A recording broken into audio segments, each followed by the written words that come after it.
Okay, so let's dive into a story today about a global IT hub that was pretty much on the verge of collapse. Imagine, outdated systems, deployment nightmares.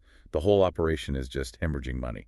Not a scenario you want to be in after a big acquisition, right? Definitely not, especially not in today's digital world. Exactly. But what if I told you this story has a happy ending, like a remarkable turnaround?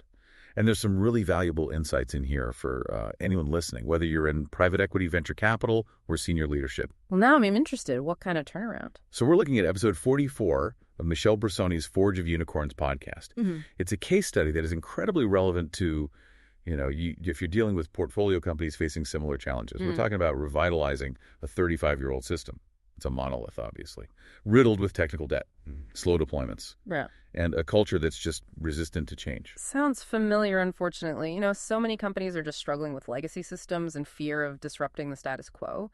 Where do you even begin to tackle a problem like that? Well, Brissoni and his team, they started with an assessment.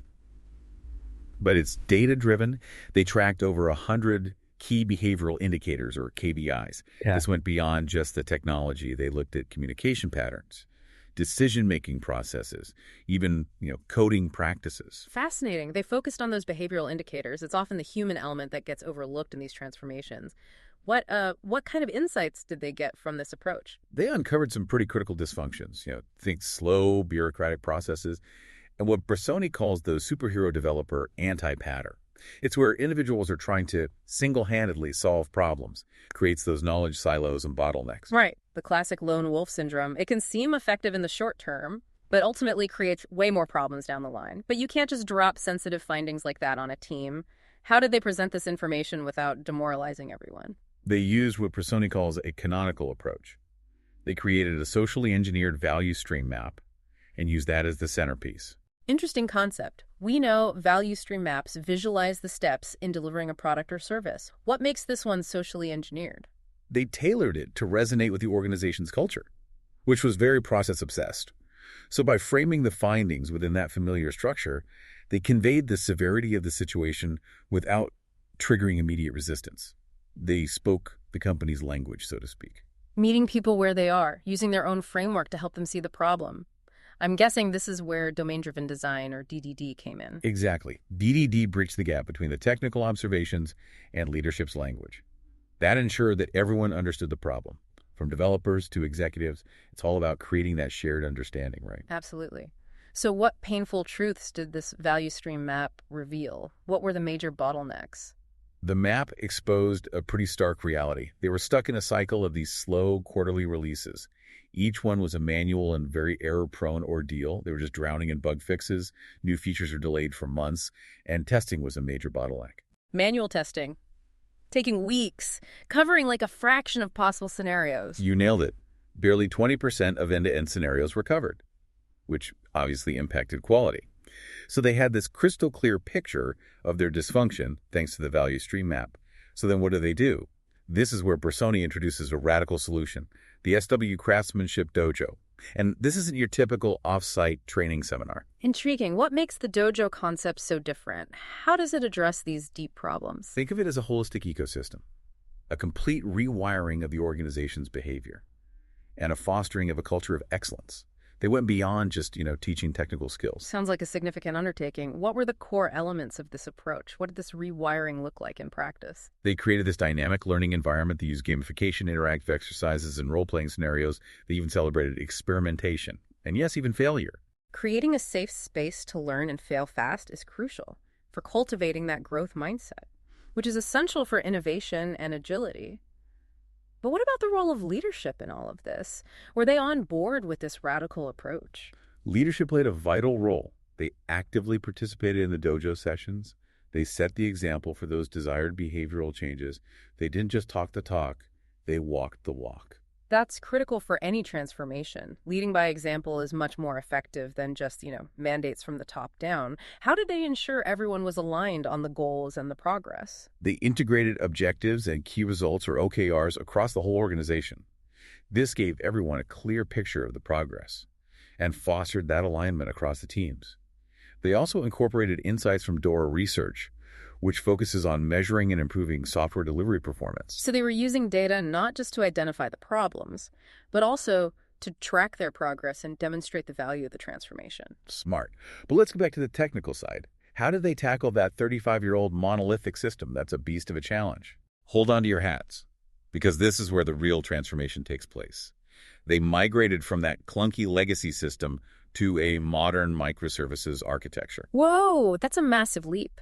Tell me more about how they pulled off this architectural overhaul. What specific technologies and practices did they implement? They fully embraced DevOps practices, moved to a cloud-native infrastructure, and implemented automated CI/CD pipelines. They went from weeks to under 20 minutes for deployments. Imagine the impact on their speed and agility. That's remarkable. Sounds like they streamlined their entire development and deployment process. But what about those quality issues we discussed? How did they address that testing bottleneck? They made a complete shift to 100% test-driven development, or TDD, and behavior-driven development, or BDD, ensuring their code was thoroughly tested and met the highest quality standards. So they went from barely any test coverage to full coverage. That's a game changer in terms of reliability and risk mitigation. It seems like this transformation went far beyond just technology. What about the impact on their culture? I think it's safe to say they underwent a complete cultural renaissance. Excellence just became ingrained in their DNA. Every dojo session, every incremental improvement contributed to this new culture of innovation and efficiency. It's amazing how the right combination of technical practices and a supportive, empowered culture can lead to such a dramatic turnaround. But we've only just scratched the surface. There's so much more to uncover. You're absolutely right. Stay tuned for part 2, where we'll take a closer look at the SW Craftsmanship Dojo and how it became the heartbeat of this remarkable transformation. Welcome back to our deep dive into this incredible digital transformation. In part 1, we saw how a global IT hub was on the verge of collapse. They were just burdened by those legacy systems and a stagnant culture. But they managed to turn things around using Michele Brissoni's innovative approach, the SW Craftsmanship Dojo. Now, I'm really curious to unpack this dojo concept further. What made it so effective in driving both cultural and technical change? Well, the key is understanding that the dojo, it wasn't just a one-time training event. It's a continuous learning ecosystem integrated into their daily operations. So it wasn't like a check-the-box exercise. It didn't just send everyone to a seminar and call it a day. Exactly. They embedded a new way of working into the very fabric of the organization. Think of it as an ongoing process of improvement and refinement, constantly iterating and evolving. You mentioned earlier that they used gamification and role-playing. What did a typical dojo session look like? What were the key activities they incorporated? The sessions were structured to be highly interactive and engaging. Moving away from those traditional passive learning methods, they used gamification with points and achievements to keep people motivated and encourage some friendly competition. So that's a clever way to tap into people's natural drive and make learning more fun. It reminds me of those fitness trackers that reward you for hitting your step goals. Exactly. They also had role-playing scenarios where teams could practice new skills in a safe environment, simulate real-world challenges, and learn from their mistakes without the fear of real-world consequences. It sounds like they created a space for experimentation and continuous learning. But in part 1, we talked about the superhero developer anti-pattern. How did the dojo address those knowledge silos and foster a more collaborative culture? Well, the dojo emphasized teamwork and knowledge sharing. They incorporated activities like pair programming, where 2 developers work together on the same code, and mob programming, where a whole team collaborates on a single problem. This helped break down silos and spread best practices throughout the organization. It's fascinating how they tackled both the technical and social aspects of software development. They didn't just focus on writing better code, but on working better together. Yeah, you can't have one without the other. Technical excellence is meaningless if you can't effectively collaborate and communicate as a team. Brissoni emphasizes how the dojo instilled a culture of excellence, but how did that actually manifest itself beyond the sessions? They embedded that culture of excellence into their daily work. Dojo sessions weren't just theoretical. They were all about applying those skills to real-world projects. That constant cycle of learning and implementation is what truly set them apart. So it became less about hitting deadlines and more about taking pride in the work and striving for continuous improvement. Exactly. They shifted from a culture of simply checking boxes to a culture that valued quality, efficiency, and continuous learning. It became part of their DNA. But let's not forget about the crucial role of leadership. We touched on this briefly in part 1. But how did the dojo help to reinforce the leadership's commitment to this transformation? The dojo sessions provided a platform for leaders to demonstrate those desired behaviors. They were actively involved, working alongside their teams, not just observing from the sidelines. It sounds like they were sending a strong message that this wasn't just a bottom-up initiative. It was a company-wide transformation with leadership leading the charge. Did they continue using OKRs and DORA research to track their progress throughout this process? Absolutely. The dojo helped to align everyone around those goals and provided a framework for tracking progress, ensuring that everyone was moving in the same direction. And by incorporating DORA metrics, they could demonstrate the tangible value of their efforts to leadership and stakeholders. So they created this feedback loop, where everyone from developers to executives was working towards a common purpose, speaking the same language, and seeing the impact of their efforts. But let's shift gears back to the technical side. How did the dojo help facilitate the transition to a microservices architecture? That seems like a huge undertaking in itself. Well, the dojo provided a safe space for teams to experiment with new technologies and practices. They could try things like containerization, automated testing, and continuous delivery, without the fear of breaking something in the live system. So it became a kind of innovation lab, a space to test and learn without the pressure of real-world consequences. Precisely. They had the freedom to explore new ideas and develop the skills they needed to build a modern cloud-native platform. And because the dojo was integrated into their daily work, they could immediately apply these new skills to their projects, ensuring that the learning was practical and relevant.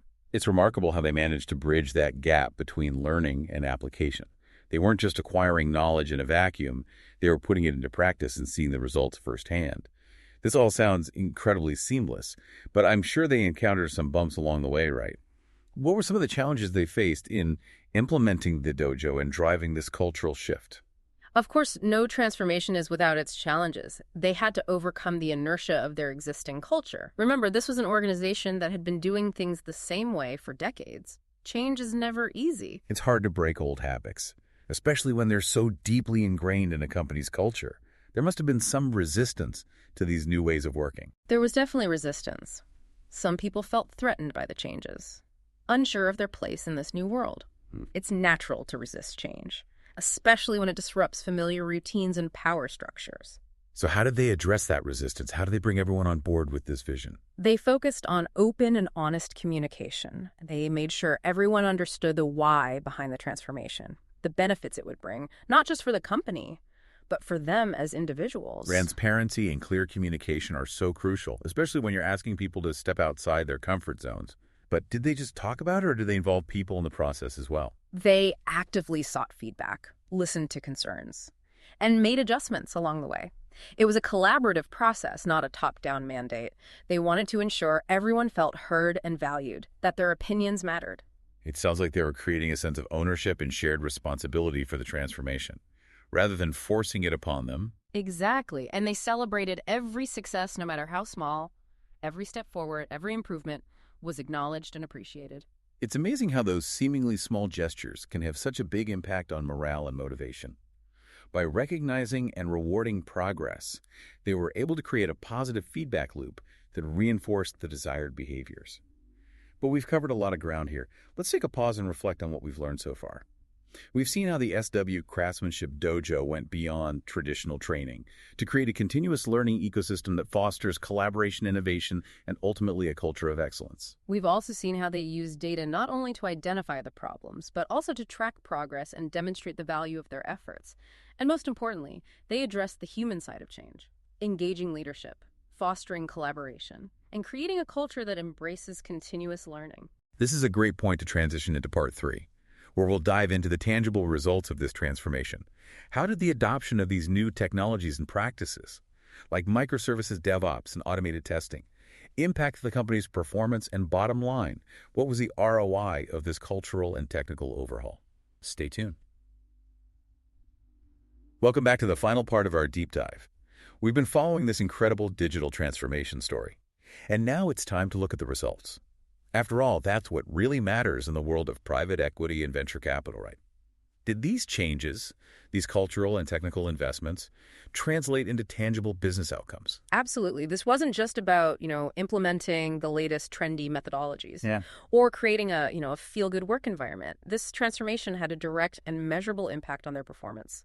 And their bottom line, it's a testament to the fact that, Investing in people, processes, and technology pays off. That's what our listeners want to hear. Give us the numbers. What kind of improvements did they see after implementing Brissoni's approach? Well, remember those agonizingly slow quarterly releases we talked about? Those are distant memory. By embracing DevOps practices and automated CI/CD pipelines, they saw a dramatic reduction in their release cycle time. Okay, but how dramatic are we talking? Give us a sense of the scale. Well, they went from releasing new software every few months to deploying updates multiple times a day, often in under 20 minutes. Imagine the competitive advantage that gives them. That's incredible. That kind of speed and agility allows them to respond to customer needs and market demands so much faster. But speed without quality is meaningless. Did they manage to improve their software quality as well? Absolutely. Their shift to 100% test-driven development and behavior-driven development led to a significant increase in software quality. Remember, they started with a measly 20% test coverage. So they went from barely testing their software to comprehensive testing throughout the entire development process. That's a huge win in terms of mitigating risk and ensuring reliability. Precisely. And these improvements had a ripple effect throughout the organization.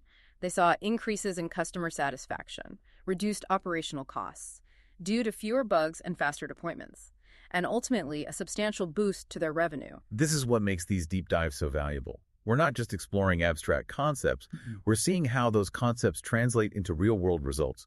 It's a clear demonstration that strategic investments in the right areas can have a profound impact on a company's success. It's a compelling case study for any organization that's struggling with legacy systems, slow development cycles, and a culture that's resistant to change. It highlights how a holistic approach, like the one Brissoni outlines, is essential for achieving a successful digital transformation. The SW Craftsmanship Dojo was clearly the engine that drove this whole transformation. It's a powerful testament to the importance of investing in your people and fostering a culture of continuous learning and improvement. It's a reminder that digital transformation isn't just about implementing new technologies. It's about empowering your people with the right skills and the right mindset to embrace change, drive innovation, and achieve sustainable growth. So as we wrap up this deep dive, what are the key takeaways you would highlight for our listeners, especially those in private equity, venture capital, or senior leadership roles? What are some actionable insights that they can apply to their own organizations or portfolio companies? First, understand your starting point. Conduct a data-driven assessment to really identify your organization's specific challenges and bottlenecks. Don't rely on assumptions or gut feelings. Use data to inform your strategy. Data is king. Got it. What else? Embrace a holistic approach. Don't just focus on the technology. You need to address the cultural and behavioral aspects of transformation as well.